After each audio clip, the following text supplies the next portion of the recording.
Bonjour à vous. Comme d'habitude, si cette vidéo vous a plu, un petit pouce, un abonnement, éventuellement un petit don, lien dans la description, cela me permet de publier régulièrement si vous appréciez mon travail.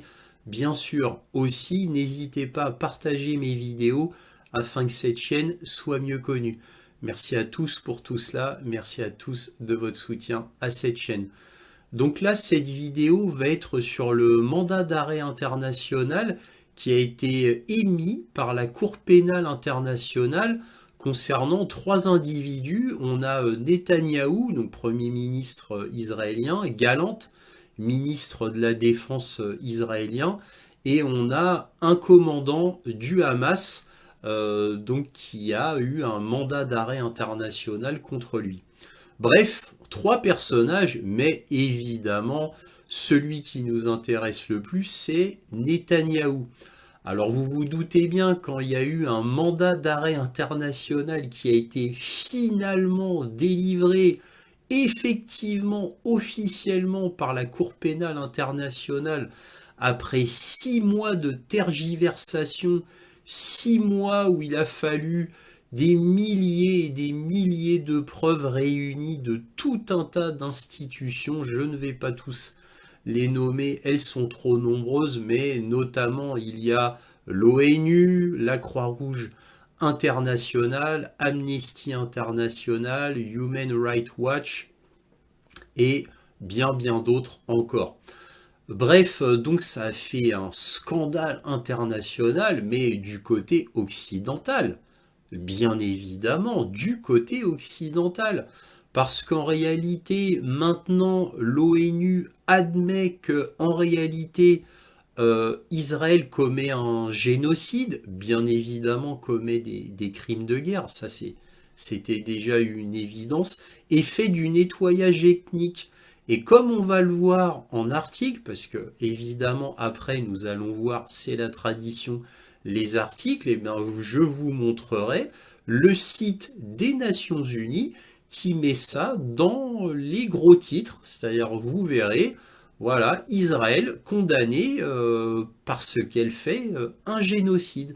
Et c'est dit très clairement, sans ambiguïté maintenant, par les Nations Unies. Donc évidemment, c'était une évidence pour toute personne, un tant soit peu objective, depuis déjà très longtemps.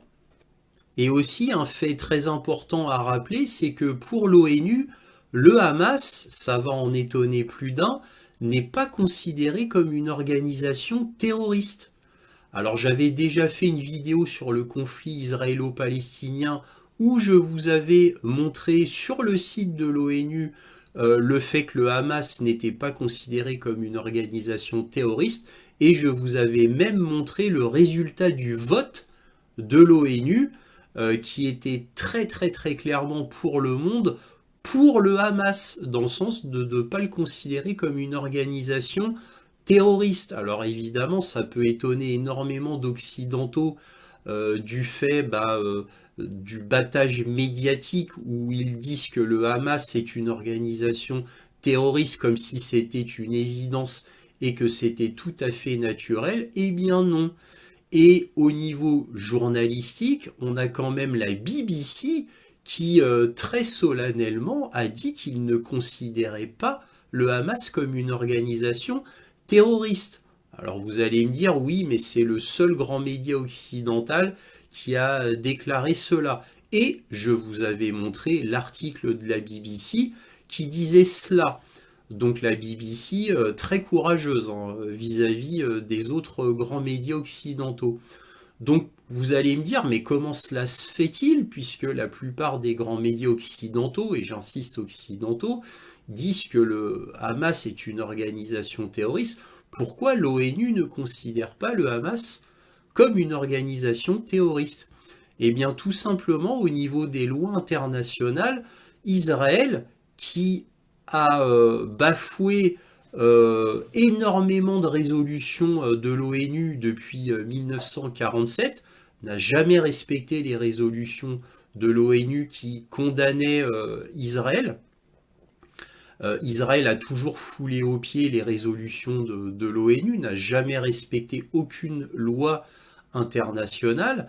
Eh bien, parce que Israël est considéré officiellement par les Nations Unies comme un envahisseur vis-à-vis de Gaza et de la Cisjordanie, en gros de la Palestine. Donc, comme Israël est considéré très officiellement comme un envahisseur, eh bien la Palestine a le droit de se défendre de manière tout à fait légitime, avec le droit légal pour elle. Donc, c'est pour ça que le Hamas, malgré le 7 octobre, n'est pas considéré comme une organisation terroriste. Il ne faut pas oublier que Gaza, c'est un immense camp de concentration où rien ne peut entrer ni rien ne peut sortir sans l'autorisation des Israéliens à 95% et pour 5% l'autorisation égyptienne. C'est vraiment à la marge, hein, le coût des Égyptiens. Donc Israël contrôle tout, met des murs, donc je vous ai dit un immense camp de concentration à ciel ouvert, avec plus de 2 millions de personnes à l'intérieur, quoi, 2,2 millions si mes souvenirs sont exacts, et c'est eux qui disent, voilà, moi j'autorise l'électricité, le gaz, l'eau, la nourriture, je contrôle tout, et vous n'avez rien à dire.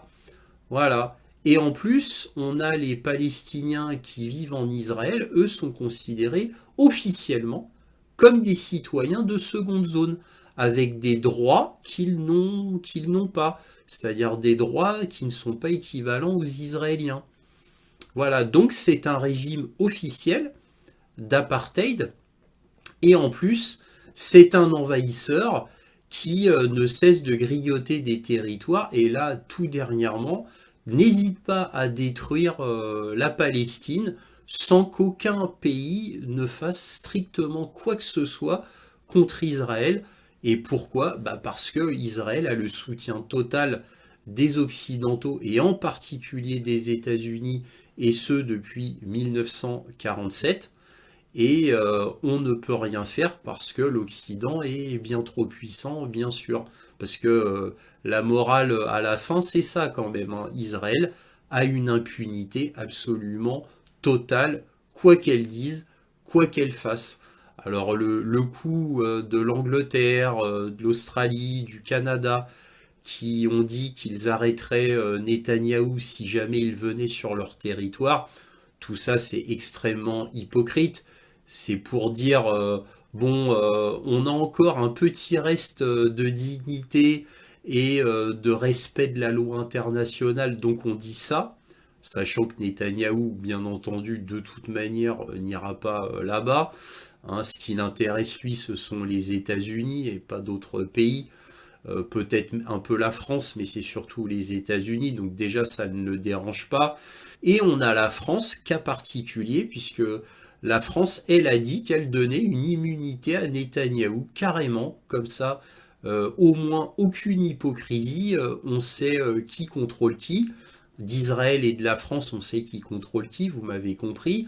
Maintenant, les États-Unis, sans surprise, le Congrès est entièrement vassalisé à Israël depuis des décennies et des décennies pour les États-Unis, et nulle surprise en réalité pour la France.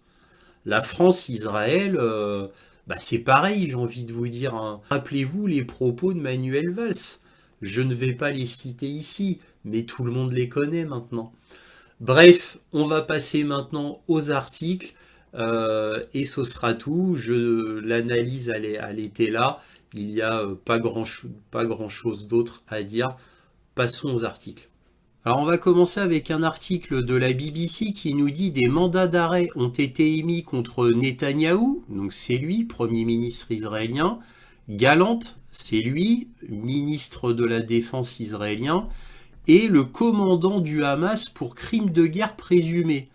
Donc ces trois-là ont un mandat d'arrêt international sur leur tête, et bien évidemment ça fait jaser le monde entier et en particulier les États-Unis. Là, un article du Times of India qui nous dit Lindsey Graham, donc sénateur républicain américain, allié de Trump, met en garde le Royaume-Uni, le Canada et d'autres pays contre des sanctions pour avoir aidé à l'arrestation de Netanyahou.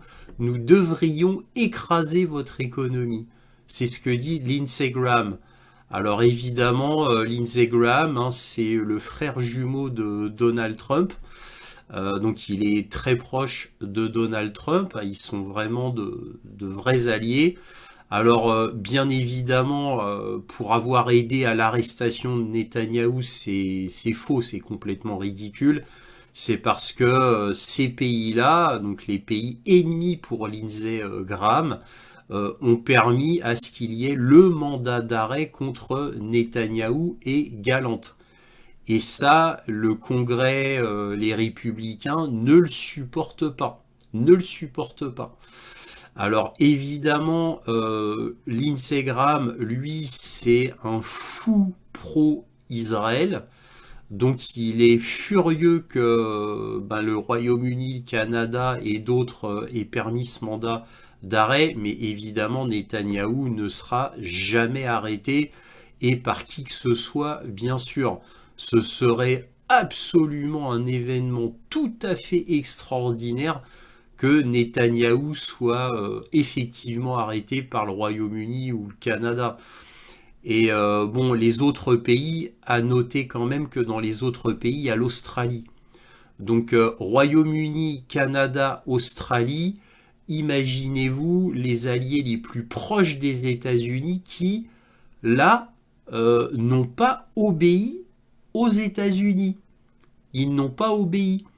Alors peut-être parce que l'administration Biden est quand même pas si encline à aider Netanyahou alors que l'administration Trump fera absolument tout pour aider Netanyahou et Israël plus globalement.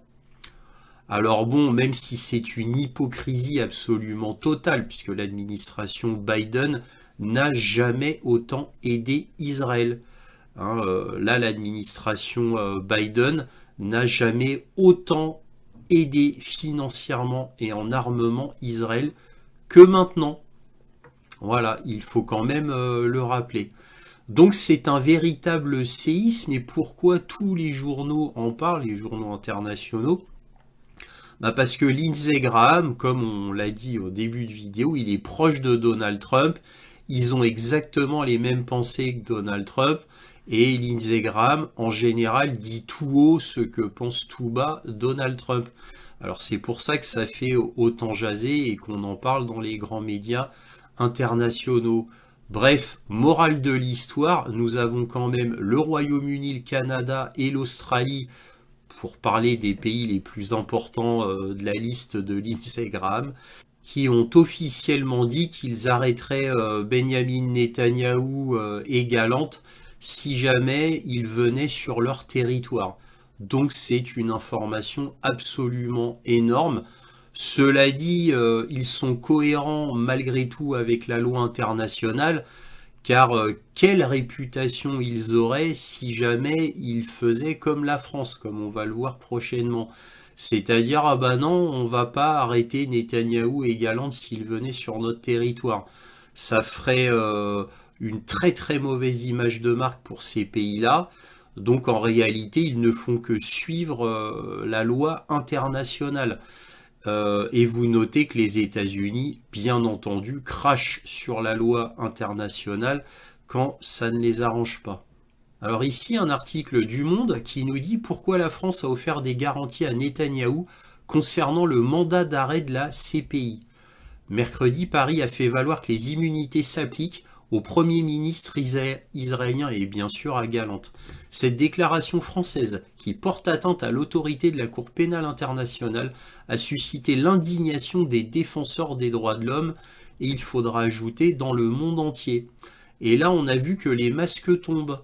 Et on voit en réalité comment Israël contrôle en réalité complètement la France et comment il contrôle complètement les États-Unis en réalité. C'est un secret de polichinelle de dire que le Congrès américain appartient presque littéralement à Israël et c'est un secret de polichinelle de dire que la France en tant que gouvernement, et ce en réalité depuis la Première Guerre mondiale, appartient à Israël en réalité. Ça a toujours été depuis la Première Guerre mondiale, même un peu avant la Première Guerre mondiale. Même Charles de Gaulle ne fait pas exception. Par contre, là où Charles de Gaulle, qui est quand même un grand homme, a fait exception, c'est une fois qu'il est devenu président de la France. Une fois que Charles de Gaulle est devenu président de la France, là, il a mis les holà quant aux relations françaises et israéliennes. Et il s'est rapproché des peuples arabes. Mais voilà, ça c'est une pure exception. Après Charles de Gaulle, tous les gouvernements se sont mis en symbiose avec Israël. Ça a commencé dès Pompidou et de manière forte, hein. Et puis ça ne s'est jamais arrêté, ça a même augmenté bien après, hein. N'oublions pas qu'en France, on a des institutions tout à fait exceptionnelles qu'on ne retrouve un équivalent qu'aux États-Unis, c'est-à-dire la LICRA et le CRIF, hein, pour ne parler que de cela, hein, mais il y en a d'autres, hein, des institutions comme cela. Hein, aux États-Unis, le plus connu, c'est l'EPAC, mais il y en a bien d'autres. Il y a le World Jewish Congress, le American Zionist Society et bien d'autres. Donc on ne retrouve ce genre d'institution qu'en France et qu'aux États-Unis. Et évidemment, il n'y a pas de hasard, tout est absolument très clair. La France et les États-Unis envers Israël, ce sera on défendra Israël jusqu'au bout, quoi qu'il advienne. Alors là, accrochez-vous bien, là on va vers l'incroyable. Alors regardez cet article du Middle East Eye qui nous dit les législateurs américains menacent la CPI avec la loi sur l'invasion de la haie, donc c'est aux Pays-Bas. Mais qu'est-ce que c'est? La loi permet aux États-Unis d'utiliser tous les moyens nécessaires et appropriés pour libérer l'armée américaine et ses alliés, y compris Israël, de la Cour pénale internationale qui est basée à La Haye. Donc eux, ils envisagent carrément, si jamais Netanyahou est arrêté à La Haye, d'envahir La Haye pour récupérer Netanyahou. Et oui, donc on en est à ce niveau-là, hein. La décision de la Cour pénale internationale d'émettre des mandats d'arrêt contre de hauts responsables israéliens et du Hamas a suscité l'indignation et la condamnation de l'administration Biden et des membres clés de l'équipe entrante du président élu Donald Trump. Alors, vous notez que là, ils sont outragés, révulsés même, que des mandats d'arrêt puissent être émis du CPI contre Israël. Par contre, quand les mandats d'arrêt étaient émis pour des dirigeants africains et dernièrement pour Vladimir Poutine, là, ils applaudissaient avec force en disant « Ah, la Cour pénale internationale, c'est vraiment bien, hein. Ah, il faut absolument respecter ce que dit la Cour pénale internationale. » Et donc, Vladimir Poutine doit être arrêté partout où il va. Il doit être arrêté. Il faut respecter la loi de la Cour pénale internationale. Par contre, quand ça va, on va dire, à l'encontre de leurs intérêts, c'est-à-dire, là, Israël, là, quand ça touche des alliés, ah non, là, ça va plus. Et puis, on parle pas de n'importe quel allié. On parle d'Israël, c'est-à-dire, entre guillemets, le 51e État des États-Unis depuis 1947. Ne l'oublions pas. Bref, donc là, la Cour pénale internationale, ah non, elle est devenue mauvaise maintenant. Un porte-parole de la Maison-Blanche a déclaré que les États-Unis rejetaient fondamentalement cette démarche, tandis que Mike Waltz, le choix de Trump pour le poste de conseiller à la sécurité nationale, a déclaré que la CPI n'avait aucune crédibilité. Ah on peut faire sauter le mandat d'arrêt de Vladimir Poutine alors, puisque la CPI n'a aucune crédibilité, et a averti la Cour internationale de s'attendre à une réponse forte au parti pris antisémite carrément anti-juif, hein, de la CPI et de l'ONU, bien entendu, et de l'ONU, une fois que la nouvelle administration entrera en fonction en janvier 2025. Vous vous rendez compte? Ils rejettent l'ONU et la CPI parce que ces deux entités se sont attaquées à Israël de manière extrêmement légitime et entraînant des pieds, hein. Et je dis bien entraînant des pieds, mais au maximum. Pourquoi? Parce que les États-Unis ont freiné au maximum et ont utilisé leur veto de membres permanents, bien évidemment. Certains défenseurs américains d'Israël sont allés plus loin, avertissant la CPI que l'émission de mandat d'arrêt contre le Premier ministre israélien Benjamin Netanyahou et le ministre de la Défense Yoav Gallant invoquerait une vieille loi de 2 décennies qui donne au président américain le pouvoir d'utiliser tous les moyens nécessaires et appropriés pour libérer tout citoyen d'un pays allié des États-Unis détenu par la Cour pénale internationale. Vous vous rendez compte un petit peu? Les masques tombent, là on voit le vrai visage, la vraie hideur des États-Unis. C'est absolument incroyable. Bon, vous allez me dire, en réalité, c'est pas si incroyable que cela, puisque après tout, ils ont déclenché la guerre d'Irak, de Yougoslavie, de Libye, de Syrie, etc., sans mandat international.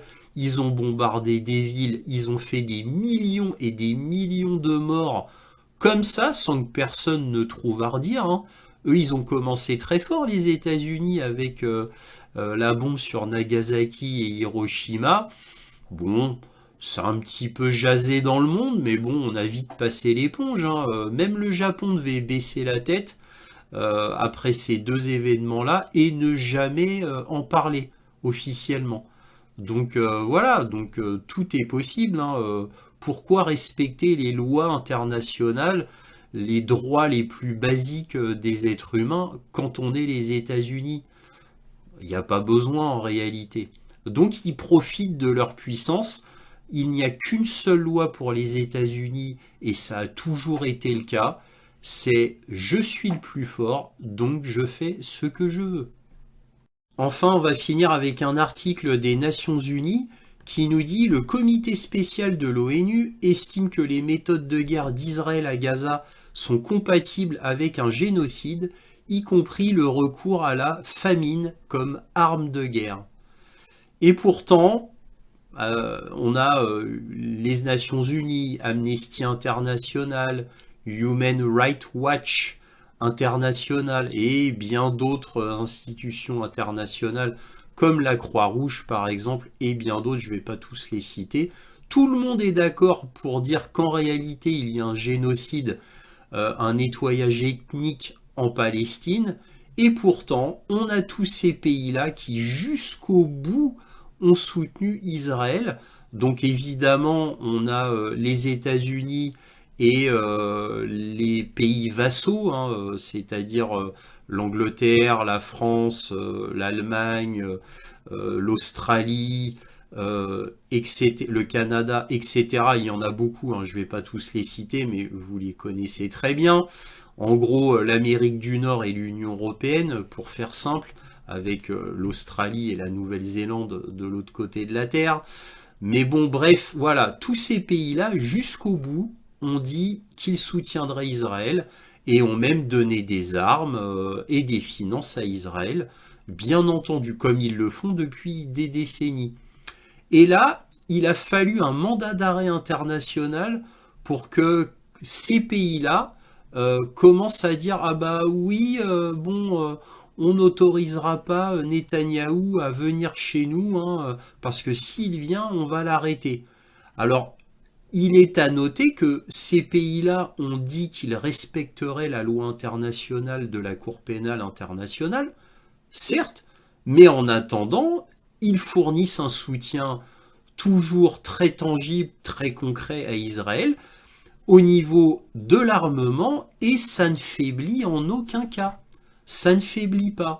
Et enfin, cerise sur le gâteau, je finis avec ça, parce que c'est quand même à noter, on a la Turquie qui hurle contre Israël. Il hurle contre Israël. Il voue Israël aux gémonies. C'est vraiment un pays qu'il faut presque détruire, hein, si on prend les mots d'Erdogan. Et pourtant, Erdogan fournit énormément de pétrole à Israël. Alors, Erdogan dit dans ses discours qu'il a fait un embargo avec Israël, et il ment sans vergogne. Erdogan ment. Bon, nulle surprise avec Erdogan. Il dit qu'il y a un embargo envers Israël et il ne respecte pas du tout l'embargo avec Israël. Par exemple avec le pétrole, mais avec bien d'autres choses aussi. Donc Erdogan, bien entendu, égal à lui-même. Vraiment un personnage haïssable, pourrait-on dire. Un traître envers moult et moult pays qui n'a aucune parole, aucun honneur, aucune dignité. Mais bon, c'est Erdogan. Voilà, je voulais finir sur cette cerise sur le gâteau parce que les médias n'en parleront pas. Moi, je le sais parce que je lis des journaux internationaux, mais sinon, vous ne l'apprendrez pas dans les journaux nationaux. Voilà. Donc, c'était quand même très important à dire que les choses sont pourtant claires au niveau des lois internationales. Israël les piétine allègrement. Mais l'Occident, hein, qui se bat pour la liberté, la démocratie, le respect de l'ordre mondial, hein, comme ne cessent de le répéter les États-Unis, eh bien, eux-mêmes piétinent tout cela. En gros, faites ce que je dis, mais ne faites pas ce que je fais. C'est typique de l'Occident et j'en terminerai là. Si cette vidéo vous a plu, un petit pouce, un abonnement, éventuellement un petit don, lien dans la description. Merci à tous de votre soutien à cette chaîne. Et toujours, soyez curieux.